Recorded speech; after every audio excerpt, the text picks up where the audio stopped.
السلام علیکم ورحمۃ اللہ وبرکاتہ۔ الحمد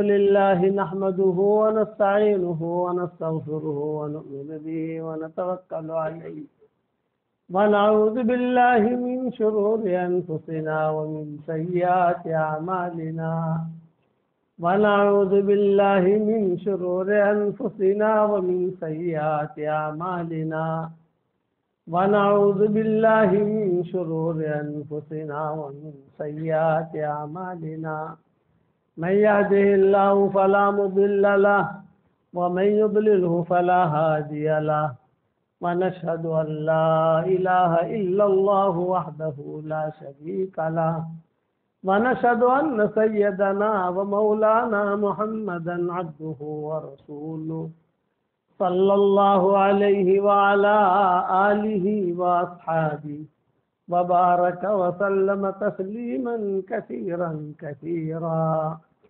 أما بعد فأعوذ بالله من الشيطان الرجيم. بسم الله الرحمن الرحيم. يا أيها الذين آمنوا اذكروا الله ذكرا كثيرا وسبحوه بكرة وأصيلا. هو الذي يصلي عليكم وملائكته ليخرجكم من الظلمات إلى النور وكان بالمؤمنين رحيما. تحيتهم يوم يلقونه سلام وأعد لهم أجرا كريما. يا أيها النبي إنا أرسلناك شاهدا ومبشرا ونذيرا وداعيا إلى الله بإذنه وسراجا منيرا. وبشر المؤمنين بأن لهم من الله فضلا كبيرا ولا تطع الكافرين والمنافقين ودع أذاهم وتوكل على الله وكفى بالله وكيلا. صدق اللہ. قابل احترام بھائی دوست بزرگوں، اللہ تعالیٰ کا ایک قانون ہے اور اس کی سنت ہے، اور وہ سنت یہ ہے کہ حق کی پرورش اللہ مخالف فضاؤں میں کرتا ہے. حق جو ہوتا ہے وہ مخالف فضاؤں میں پلتا ہے. حضور صلی اللہ علیہ وسلم دنیا میں تشریف لائے، ہر قسم کے نامناسب حالات تھے، مناسب حالات نہیں تھے. سب سے پہلا نامناسب حال تو یہ کہ والد کا انتقال ہو گیا. دوسرا نامناسب حال یہ کہ والدہ محترمہ ہے لیکن اسباب اور ذرائع جو ہوتے ہیں پالنے کے، تربیت کے، یہ بالکل مفقود ہے، زیرو ہے، کچھ بھی نہیں. اور چونکہ بڑے نبی بننے والے ہیں تو کئی دنوں سے نہیں، کئی سالوں سے اہل کتاب وہاں مکہ میں انتظار کرتے تھے. کئی سالوں سے جنات ہیں، انسان ہیں، جنات بھی انتظار کرتے تھے کہ ایک لڑکا یہاں پیدا ہونے والا ہے. بس وہ ان کی کتابوں میں لکھا ہوا تھا. اس زمانے میں ستاروں کا علم ہوتا تھا، علم نجوم، اور وہ لوگ ماہر تھے علم نجوم کے. وہ ستارے دیکھ کر بتاتے تھے کہ اب یہ کیا ہوگا دنیا کے اندر. رسول اللہ صلی اللہ علیہ وسلم کہ جب پیدائش کا وقت آیا اور جو دن قریب ہوتے گئے، یوں ساری دنیا سے جو ہے جو بڑے بڑے لوگ تھے، بڑے بڑے علماء تھے، یا اس زمانے کے اعتبار سے بڑے بڑے دانشور لوگ تھے، وہ مکہ میں جمع ہونے شروع ہو گئے. اور وہاں پر لوگ جو ہے مکہ مکرمہ میں اس وقت آتے تھے 3 کاموں کی وجہ سے. ایک کام تو ان کا یہ ہوتا تھا کہ بیت اللہ کا طواف کریں. مشرکین جو ہے بھی طواف کرتے تھے، بیت اللہ کا ننگا طواف کرتے تھے. مرد جو ہے دن میں طواف کرتے تھے اور عورتیں ننگی طواف کرتی تھی رات میں. بالکل مادرزاد ننگی طواف کرتی تھی. اور کچھ لوگ ایسے ہوتے تھے جو سارا کی وجہ سے آتے تھے. سارا نامی ایک لڑکی تھی مکہ مکرمہ میں جو گانا بہت اچھا گاتی تھی، اس کا گانا سننے آتے تھے. کچھ لوگ آتے تھے اناک کی وجہ سے. اناک نامی ایک لڑکی تھی جو زنا کا اڈا چلاتی تھی. یہ 3 ان کے مقصد ہوتے تھے. تو چلو مکہ بھی جائیں گے، مکہ بھی جائیں گے، عبادت بھی کر لیں گے اور کچھ پکنک بھی کر لیں گے. ایک قسم کی پکنک کا ان کے ذہن میں باتیں ہوتی تھی. لیکن حضور اکرم صلی اللہ علیہ وسلم کی پیدائش کی بات جب آئی تو ستاروں کا علم دیکھ کر وہ بتاتے تھے کہ ہاں ان کے جو بڑے بڑے رہبان تھے، بڑے بڑے پادری تھے، وہ اشارہ کرتے تھے کہ اب یہ ستارہ یہاں تک آیا ہے، اب دن قریب ہے. اب یہ ستارہ یہاں تک آیا، اب دن قریب ہے. اب یہ ستارہ یہاں تک آیا، دن قریب ہے. یہ اشارے وہ اشاروں پر چلتے تھے کیونکہ بہت پرانی روایت تھی کہ ایک نبی آنے والا ہے، نبی آخر الزمان، ایک نبی آنے والا ہے. اچھا وہ لوگ اتنے ماہر تھے ان چیزوں کے تو پیشانے دیکھ کر سمجھ جاتے تھے. آپ صلی اللہ علیہ وسلم کے والد عبداللہ اور عبد المطلب، یہ حضور صلی اللہ علیہ وسلم کے دادا، اور ان کے چچا عباس وغیرہ جتنے بھی ہیں وہ سارے کے سارے. تو جب عبداللہ جوان ہوئے حضور صلی اللہ علیہ وسلم کے والد، تو پھر یہ طے ہوا کہ چلو نکاح کرانے بیٹے کا. تو مکہ مکرمہ میں 2 لڑکیاں تھیں جو بہت خوبصورت تھی اور خاندانی تھی. ایک حضرت آمنہ اور ایک حضرت حالہ،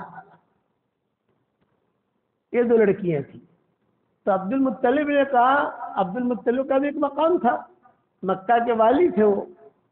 تو عبد المطلب نے کہا کہ دیکھو یہ 2 لڑکیاں ہیں، 2 لڑکیاں دکھا دو اس کو، جو لڑکی پسند آئے شادی کرا دو. تو 2 لڑکیاں دکھانے کے لیے گئے. آمنہ دائیں طرف بیٹھی ہوئی تھی، بائیں طرف حالہ بیٹھی ہوئی تھی، اور سب چچا اور سب گھر والے سارے کے سارے جو ہے وہ لڑکیاں دیکھنے کے. اور عبداللہ کو لے کر تو ایسا ہوتا تھا چٹ منگنی پڑ بھی یا یہ لڑکی دیکھ لی، لڑکی پسند آ گئی، اب 6 مہینے کے بعد نکاح کریں گے، ویسا نہیں کرتے. یہ پسند آ گئی پسند، شادی ہو گئی، لڑکی کو لے آئے، بیوی بن گئی، ختم ہو گئی بات. تو عبداللہ کو بھی لے گئے.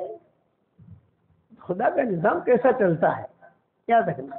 اللہ تعالیٰ نے ہم کو جس نبی کی امت میں پیدا کیا ہے وہ بہت بڑے نبی ہیں، لیکن ہم ان کی قدر نہیں کرتے. ہم انہیں صرف ربیع الاول میں یاد کرتے ہیں کہ ہمارے واہ واہ ہوتی ہے ربیع الاول کے اندر. ربیع الاول کا مہینہ آیا، چلو اب لائٹیں کرو، یہ کرو وہ کرو. نہ، وہ نبی تو ایسا ہے کہ 24 گھنٹے میں ہر وقت ہمیں یاد رکھنا چاہیے. کتنا بڑا نبی ہے. چلیے لڑکیاں دیکھنے گئے اور عبداللہ سے کہا کہ عبداللہ یہ 2 لڑکیاں ہیں، کس سے شادی کرنی ہے تجھے؟ تو عبداللہ کے سامنے ہی آمنہ بیٹھی ہوئی، بائیں طرف حالہ تھی. تو میں کہ یہ آمنہ سے کر دوں گی. چلو ٹھیک ہے، نکاح ہو گیا. جو بیوی تھی اس اعتبار سے وہ بھی ہو گئی، نکاح ہو گیا. اب یہ حالہ بھی لڑکی اچھی تھی. تو عبد المطلب نے کہا کہ بیٹے ایک کام کرو، میرے بیٹے کا نکاح تو ہو گیا یہ آمنہ کے ساتھ، میرا نکاح پڑھا دو حالہ کے ساتھ. ہے صورت میں کوئی ایسا کرتا ہے؟ حضرت انس کی والدہ تھی، ان کا نام تھا ام سلیم. تو ابو طلحہ ان کے پاس آئے اور کہا بھائی میں تم سے نکاح کرنا چاہتا ہوں. ام سلیم مسلمان تھی اور یہ ابو طلحہ جو مشرک تھے. اور میں تمہارے ساتھ نکاح کرنا چاہتا ہوں. تو ام سلیم نے کہا بھائی میں تو مسلمان ہوں، تم مشرک ہو، کیسا نکاح ہوگا میرا تمہارے ساتھ؟ تم اگر اسلام قبول کر لو تو میں نکاح کر لیتی ہوں. تو ابو طلحہ نے کہا نہیں، اسلام تو قبول نہیں کروں گا، میں تو جو میرا دھرم ہے اس دھرم پہ رہوں گا. تو ام سلیم نے کہا میں نکاح بھی نہیں کرتی. یہ حضرت انس کی والدہ تھی ام سلیم.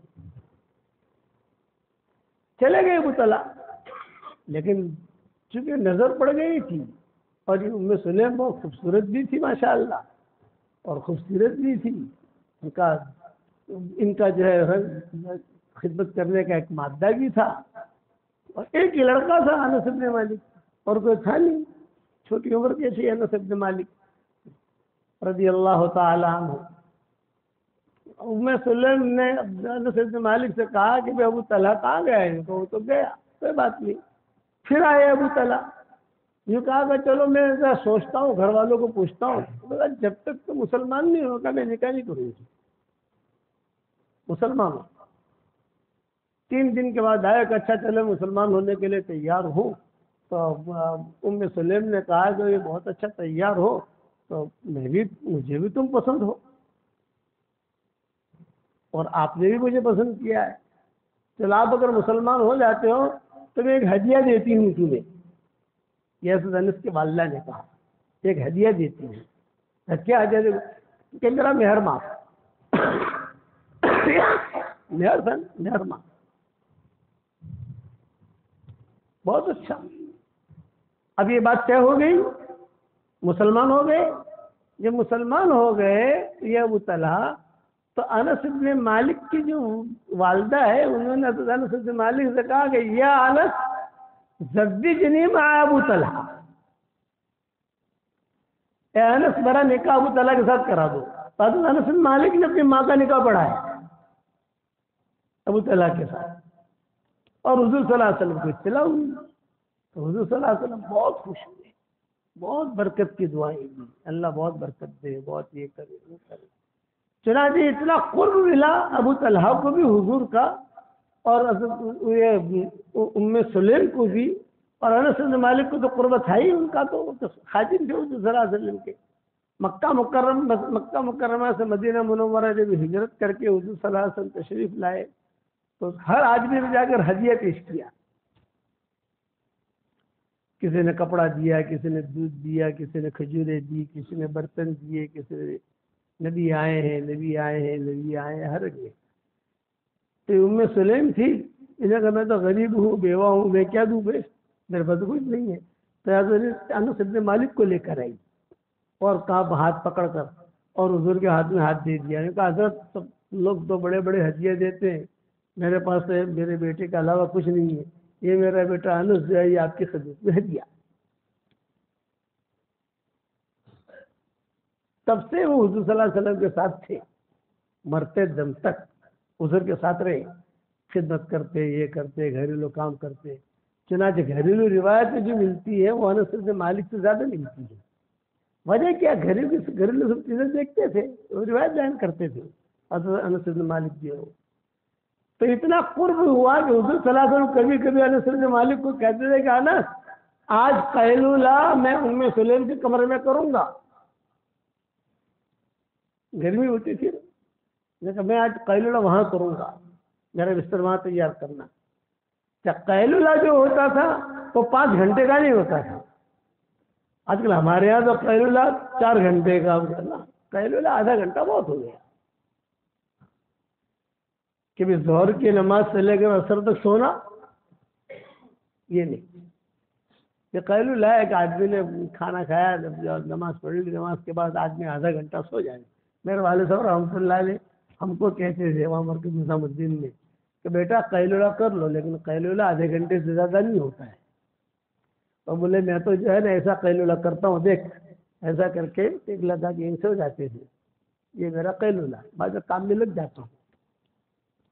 آپ صلی اللہ علیہ وسلم کا قیلولہ بھی ایسا ہی ہوتا تھا, مختصر, لیکن گرمی بہت ہوتی تھی تو پسینہ نکلتا تھا. تو یہ ام سلیم جو ہے عطر کی شیشی میں وہ پسینہ ڈالتی تھی اور اپنے عطر میں ملاتی تھی, تو سب سے زیادہ خوشبو ان کے پاس جو عطر ہوتا تھا اس میں ہوتی تھی. پھر حضور صلی اللہ علیہ وسلم نے اتنا قریب کیا کہ جب آپ بال منڈاتے حضور صلی اللہ علیہ وسلم تو کہتے کبھی دیکھو میرے بال میں نے منڈایا تو داہنی طرف کا جو حصہ ہے وہ تو ابو طلحہ کو دے دو بال کے, اور بائیں طرف کا جو حصہ ہے وہ ام سلیم کو دے دو. یہ درجہ ملا. ام سلیم، حضور صلی اللہ علیہ وسلم کے بال مبارک دنیا کے اندر پھیلے نا، ساری دنیا کے اندر. میں نے ویڈیو بھی بنائی تھی، میں نے بھیجی بھی تھی. کبھی ہمارے سفر جو ہوا ابھی ہمارا حجاز کا 6 مہینہ میں وہاں رہا الحمدللہ، وہاں پر بھی ہمیں کچھ بال وغیرہ کی ملے. مدینہ منورہ جاتا تھا، مدینہ منورہ سالوں سال لے جاتا ہے، لیکن زیادہ قیام نہیں ہوتا تھا وہاں. اب کی مرتبہ ہم جنوری میں گئے اور جولائی میں آئے، اسے رجب میں گئے اور محرم میں آئے، تو کافی لمبا قیام رہا. جب لمبا قیام رہا تو ظاہر بات ہے کہ تعلقات بھی ہوتے ہیں. بھی آپ کے یہاں صورت میں اگر آدمی 1 مہینے کے لیے ٹھہر جائے تو کوئی اس سے بھی دوستی ہو جاتی ہے، اس سے بھی دوستی ہو جاتی ہے، اس سے بھی اس کے تعلقات ہو جاتے ہیں، اس سے بھی تعلقات ہو جاتے ہیں. تو یہ ہمارا زندگی کا لمبا قیام تھا کہ ہم جب رجب میں گئے اور محرم میں آئے، رمضان کا عمرہ بھی ہو گیا، حج بھی ہو گیا، بعد اطمینان سے یہاں پر آئے. تو وہاں پروگرام ہمارے ہوئے مدینہ منورہ کے اندر، مکہ مکرمہ میں سب پروگرام عربوں کے یہاں ادھر ادھر. تو کوئی ایک فیملی ہے وہاں، ہمارے پروگرام کافی ہوتے تھے، بیان وغیرہ کے لے جاتے تھے، لاتے تھے. تو یہاں یہ کیا ہے مسئلہ؟ کہ ان کے یہاں حضور صلی اللہ علیہ وسلم کے بال والے عطر ہے، ان کے حضور صلی اللہ علیہ وسلم کے بال والے عطر ہے. پھر ہم نے تحقیق کی یہ کیا وہ کیا. ہاں بعد میں دوسرے لوگوں نے بھی کہا کہ ہاں، پھر ہم نے بھی نخرے کیے، وہ بلانے کے لیے آئے ہوئے، ہم نہیں آئیں گے بھئی آپ کے پاس آئیں گے تو میں بال دو. تو میں بیان کے لیے آتا ہوں تو کچھ مجھے بھی تو ملنا چاہیے نا، خالی فوکٹ بیان کر کے چلے جاؤ میٹھی میٹھی باتیں سنا کر. تو انہوں نے کہا کہ بھائی بال تو نہیں دیں گے لیکن عطر دیں گے آپ کو. چلو بھائی عطر دے دو. میں نے کہا 2025 میں انشاءاللہ جب آؤں گا تو بال بھی لے آؤں گا انشاءاللہ وہاں. جو مجھے بلانے والے ہوں بیان کے لیے، سبق سب سنتے ہیں نا، سبق آپ کے سنت میں سبق پہنچتا ہوگا ہمارا، تو وہ سنتے ہیں. تو وہ سنتے تھے تو وہ عطر میں بھی لایا وہاں سے، بچوں کے لیے لایا، پھر دوستوں کے لیے لایا، ان کو ایک شیشی دی سنبھال کے رکھا، یہ کیا. تو یہ حضور صلی اللہ علیہ وسلم کے بال ان کے پاس بہت تھے، ام سلیم کے پاس، حضرت انس بن مالک کے والدہ، اور ایک ام سلمہ کے پاس بہت تھی، اور ایک حضرت امیر معاویہ کے پاس بہت تھی. حضرت امیر معاویہ کہا کرتے تھے کہ میں گیا. امیر معاویہ کا مطلب یہ ام المؤمنین حضرت ام حبیبہ جو تھی یہ ان کے بھائی تھے، حقیقی بھائی. تو بہن سے ملنے جاتے تھے، حضور کے سالے ہوئے نا، بیوی کے بھائی، تو جاتے تھے بہن سے ملنے. جب بہن سے ملنے جاتے تھے تو کبھی کبھی رات قائم بھی کر لیتے تھے وہاں. جب رات قائم کرتے تھے پھر معاویہ کہتے تھے کہ میں دیکھتا کہ میں حضور صلی اللہ علیہ وسلم کی خدمت کیا کروں، تو دیکھتا کہ حضور صلی اللہ علیہ وسلم تو تہجد میں اٹھ رہے ہیں، جا رہے ہیں وضو کے لیے، کر رہے ہیں، تو میں بھی پیچھے ہو لیتا. تو میں بھی ایک مرتبہ پیچھے ہو لیا. تو حضور نے مجھے دیکھا تو کون؟ یہ کہا معاویہ ہے. اچھا اچھا اچھا. حضور اتنے خوش ہوئے میری خدمت سے کہ حضور صلی اللہ علیہ وسلم نے اپنا کرتا ہی دے دیا مجھے. میرا کس کو؟ اور جب بال مڑواتے تو ظاہری بات ہے کہ ام حبیبہ رکھ لیتی، تو ام حبیبہ سے اگر معاویہ کو دے دیتی. جب حضور معاویہ کے انتقال کا وقت آیا تو انہوں نے بہت وصیتیں کی. جب پتہ چلا کہ میں دنیا سے جانے والا ہوں تو انہوں نے بہت وصیتیں کی. ان وصیتوں میں سے ایک وصیت یہ تھی کہ جب میرا انتقال ہو جائے تو میرے کفن کے ساتھ حضور کا کرتا بھی رکھ دینا.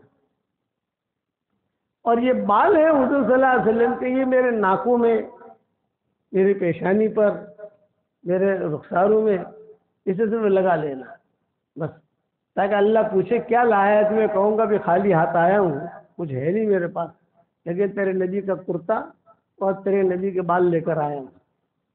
اس پر اللہ معاف کرے گا مجھے. تو وہ بالوں کی مستقل 12 منٹ کی میری ویڈیو ہے، یوٹیوب پر پڑی ہوگی. حضور صلی اللہ علیہ وسلم کا منہ مبارک میں نے سارے بچوں کو جمع کیا جو حج سے آیا، بچے، بیٹے، بیٹیاں، پوتے، پوتیاں، سب کو جمع کیا. جمع کر کے پھر میں نے 12 منٹ ان کو سمجھایا کہ حضور صلی اللہ علیہ وسلم کا بال مبارک کیا ہے، اس کی حقیقت کیا ہے، ہمارے علماء نے کیا لکھا ہے. صدق عثمانی ہے، مولانا ثانوی رحمۃ اللہ علیہ، ہم تو یہی ہمارے بڑے ہیں یعنی دور کے اعتبار سے، انہوں نے کیا لکھا ہے، حکیم اختر صاحب نے کیا کہا، فلاں نے کیا کہا، وہ سارا مضمون بیان کر کے پھر میں نے ان کو سب کو ایک ایک شیشی ہدیہ دی. چلو اب کی مرتبہ جو ہے تمہارے لیے کوئی لایا نہیں ہوں، حضور صلی اللہ علیہ وسلم کے بال مبارک کا عطر لے کر آیا ہوں، یہ لو۔ خیر بات پر بات دوسری چلے کہ مجھے سنانی تھی حضور صلی اللہ علیہ وسلم کی سیرت۔ تو حضور اکرم صلی اللہ علیہ وسلم کے والد کو لے گئے عبد المطلب، اور یوں کہا کہ بھی آمنہ بھی ہے حالہ بھی ہے، کون سی لڑکی پسند ہے؟ عبداللہ نے کہا مجھے آمنہ پسند ہے، چلو بھی آمنہ کے ساتھ نکاح ہو گیا۔ اب حالہ، یوں کہا حالہ کے ساتھ میرا نکاح کرا دو۔ تو عبد المطلب کا نکاح حالہ کے ساتھ ہوا۔ تو آمنہ کے پیٹ سے حضور صلی اللہ علیہ وسلم پیدا ہوئے، اور حالہ کے پیٹ سے حضرت حمزہ پیدا ہوئے۔ اسی لیے حضرت حمزہ اور حضور صلی اللہ علیہ وسلم دونوں ہم عمر تھے، دونوں ہم عمر تھے۔ حضرت حمزہ کہتے تھے پورا مکہ مجھ سے ڈرتا تھا اور میں حضرت عمر سے ڈرتا تھا۔ اب حج کی پرورش اللہ مخالف فضاؤں میں کرتا ہے۔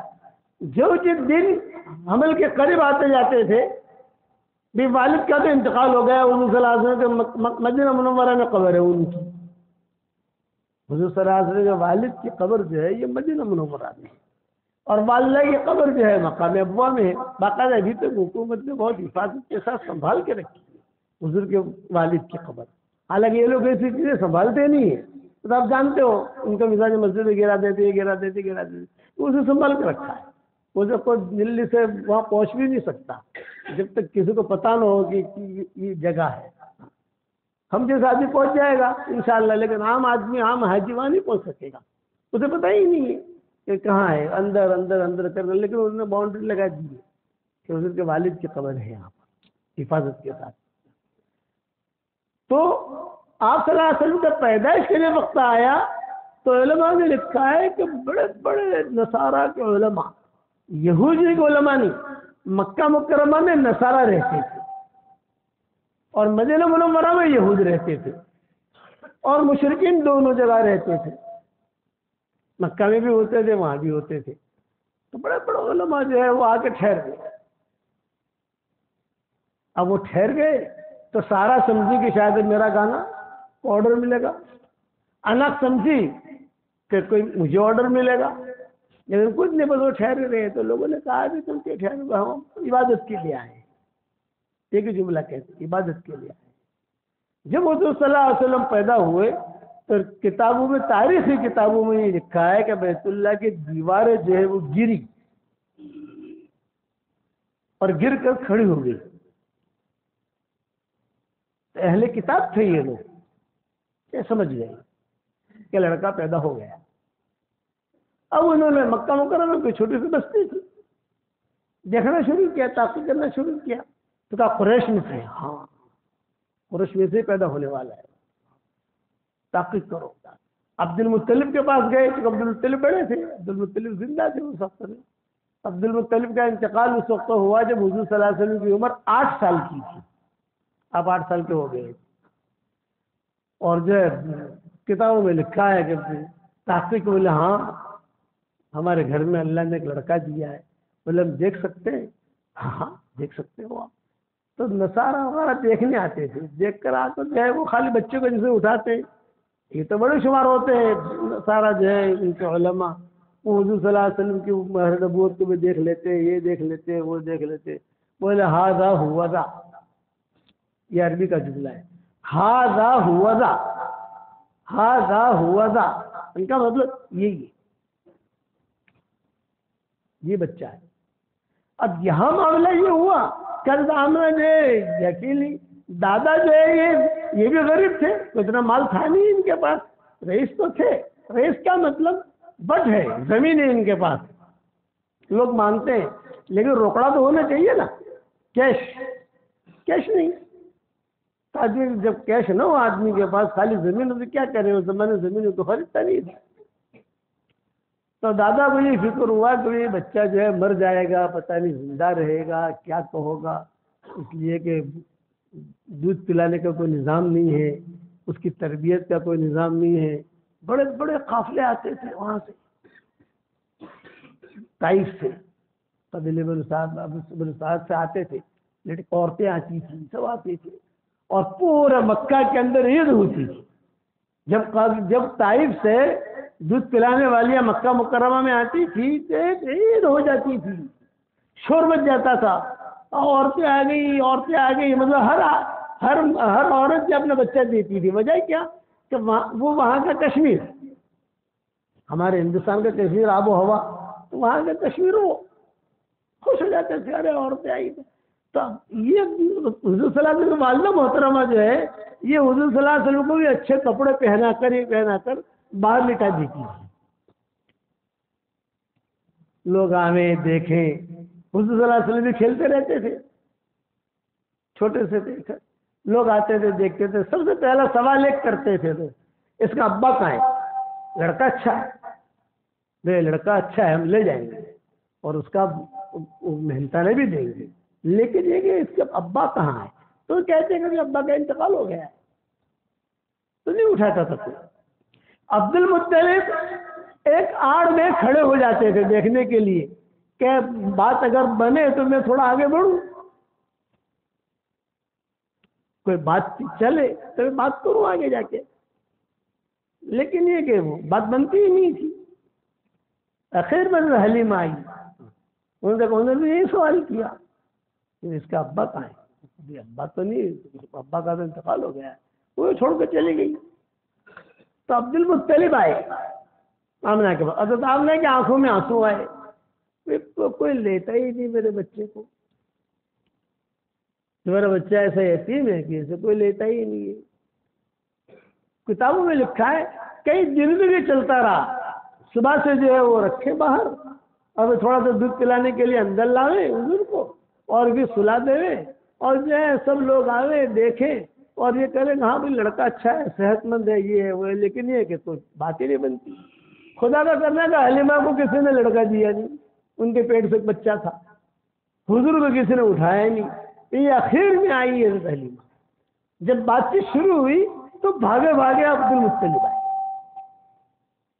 عبد المطلب نے کہا کہ میں سودا کرتا ہوں، سودا کرنا کہتے تھے اس کو، میں سودا کرتا ہوں، یہ کرتا ہوں، چلو وقت پورا ہو گیا میرا، میں انشاءاللہ یہ مضمون کسی اور وقت پورا کروں گا۔ اب تو میں آپ کو ایک ہدیہ دینا چاہتا ہوں، قبول کرو گے بھائی؟ 10 مرتبہ 5 رکعت، ارے 5 منٹ سے کیا ہوگا یار، جو پوری سیرت ہے حضور صلی اللہ علیہ وسلم کی، 5 سورت والے جو ہے نا بہت تول کے ٹائم دیتے ہیں، اصل میں کریں گے انشاءاللہ، کریں گے۔ یہ تو لمبا قصہ ہے، یہ بس یہ مجھے میں نے کہا کیا بیان کروں، تو اس نسبت سے ربیع الاول کی نسبت سے حضور صلی اللہ علیہ وسلم کی سیرت کچھ بول دوں میں، لمبے قصے۔ ابھی تو ہدیہ لے لو آپ لوگ، ایک ہدیہ دوں بھائی، 10 مرتبہ سورہ اخلاص پڑھو تو جنت کے اندر ایک محل تیار ہو جاتا ہے، صحیح حدیثوں میں آتا ہے۔ 20 مرتبہ پڑھو 2 محل تیار ہو جاتے ہیں، 30 مرتبہ پڑھو 3 محل تیار ہو جاتے ہیں۔ تو آج کل میں پڑھوا رہا ہوں لوگوں سے 313 مرتبہ، تو 31 بنگلے تیار ہو گئے۔ روزانہ 313 مرتبہ اگر سورہ اخلاص پڑھنے کی عادت ڈال دو، اور اس کا آسان طریقہ بتاؤں آپ کو میں، فجر کی نماز کے بعد 65 مرتبہ پڑھ لو، ظہر کی نماز کے بعد 62 مرتبہ پڑھ لو، عصر کی نماز کے بعد 62 مرتبہ پڑھ لو، مغرب کی نماز کے بعد 62 مرتبہ پڑھ لو، عشاء کی نماز کے بعد 62 مرتبہ پڑھ لو، یہ 313 ہو گیا۔ اتنا میٹھا مولوی ہے صورت میں جتنا آسان کر کے دے آپ کو۔ 313 مرتبہ آسانی کے ساتھ پڑھنے کا یہ بہت آسان طریقہ ہے۔ فجر بعد جو ہے 65 مرتبہ پڑھ لو، اور ظہر کے بعد 62، عصر کے بعد 62، مغرب کے بعد 62، عشاء کے بعد 62، 313 ہو گیا۔ اور 31 بنگلے جنت میں تیار ہو گئے۔ روزانہ 31 بنگلے جنت میں تیار کرو ماشاءاللہ، تو روزانہ 31 بنگلے جنت میں تیار ہوں گے انشاءاللہ، اور کوئی انکم ٹیکس والا آپ کو فون نہیں کرے گا۔ دنیا میں تو اگر آپ 1-2 بنگلے لے لو، 1-2 زمینیں لے لو، تو انکم ٹیکس والوں کا فون آتے نہیں آتے، یہ پیسے کہاں سے لائے تم؟ اور 104 مرتبہ قرآن شریف پڑھنے کے برابر ثواب ملے گا، 104 مرتبہ۔ اور حضور صلی اللہ علیہ وسلم کو اس صورت بہت پسند ہے، اس لیے اگر آپ نے اتنا عمل کرنا شروع کر دیا، اچھا اس کے بعد جو دعا مانگو گے اللہ آپ کی دعا قبول کرے گا، کرو گے انشاءاللہ بھائی۔ ایک ہدیہ تو یہ۔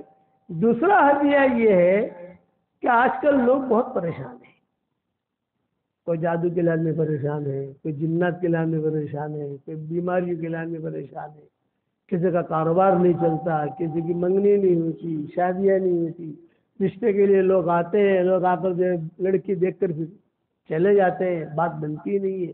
آسان وظیفہ بتا رہا ہوں، یہ میں نہیں بتا رہا، بلکہ حضرت عبد الرحمن ابن عوف کا معمول تھا، زندگی بھر انہوں نے کیا ہے۔